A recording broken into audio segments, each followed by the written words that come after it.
తిరుమల లడ్డూ కల్తీ వ్యవహారంపై విచారణ చేసేందుకు ప్రభుత్వం నియమించిన ఏకసభ్య కమిషన్ రంగంలోకి దిగింది. విచారణ ప్రారంభించిన కమిషన్ త్వరలోనే గతంలో పనిచేసిన కీలక అధికారులకు నోటీసులు ఇచ్చి ప్రశ్నించనుంది. మరోవైపు దస్త్రాలను నిశితంగా పరిశీలించి ఎవరెవరు ఈ పాపంలో పాలు పంచుకున్నారో తేల్చనుంది. తిరుమల శ్రీవారి లడ్డూకు కల్తీ నెయ్యి సరఫరాపై ప్రభుత్వం నియమించిన ఏకసభ్య కమిషన్ విచారణ ప్రారంభించింది.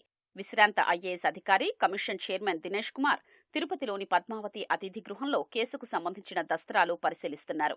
రానున్న 12 రోజుల్లో పలువురు ఉన్నతాధికారులు, కీలక వ్యక్తులు, కింది స్థాయి సిబ్బందిని విచారణకు పిలవనున్నట్లు తెలుస్తోంది.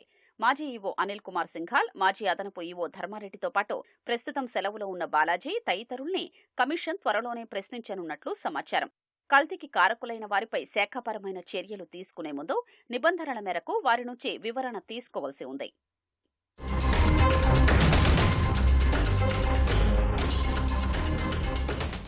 కల్తీ నెయ్యి టెండర్ల ప్రక్రియ ఎలా ప్రారంభమైంది, ఎవరెవరు పాల్గొన్నారు, సరఫరా సంస్థల వివరాలు, కొటేషన్లు ఖరారు చేసిన వైనం తదితర కీలక ఫైళ్లను కమిషన్ తెప్పించుకుంది.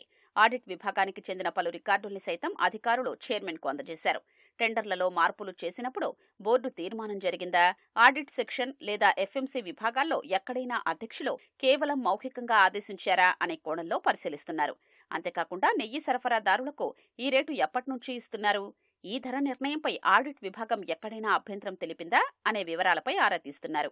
నెయ్యి నాణ్యత లేదని వెనక్కి పంపినప్పుడు సదరు సంస్థను బ్లాక్ లిస్టులో ఎందుకు పెట్టలేదు, అపరాధ రుసుము ఎందుకు వసూలు చేయలేదు, టెండర్లు రద్దు చేయకుండా సరఫరాను ఎందుకు కొనసాగించారు అనే కీలక ప్రశ్నలకు కమిషన్ సమాధానాలు వెతుకుతోంది.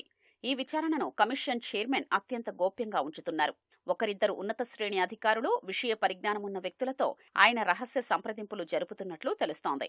నెయ్యి కొనుగోలు లావాదేవీలకు సంబంధించి మార్గదర్శకత్వం, సందేహాల నివృత్తి కోసం సోమవారం ఓ వ్యక్తిని ప్రత్యేకంగా పిలిపించుకుని విచారించినట్లు సమాచారం. ప్రభుత్వానికి 45 రోజుల్లోగా నివేదిక సమర్పించాల్సి ఉన్న నేపథ్యంలో కమిషన్ విచారణను ముమ్మరం చేసింది.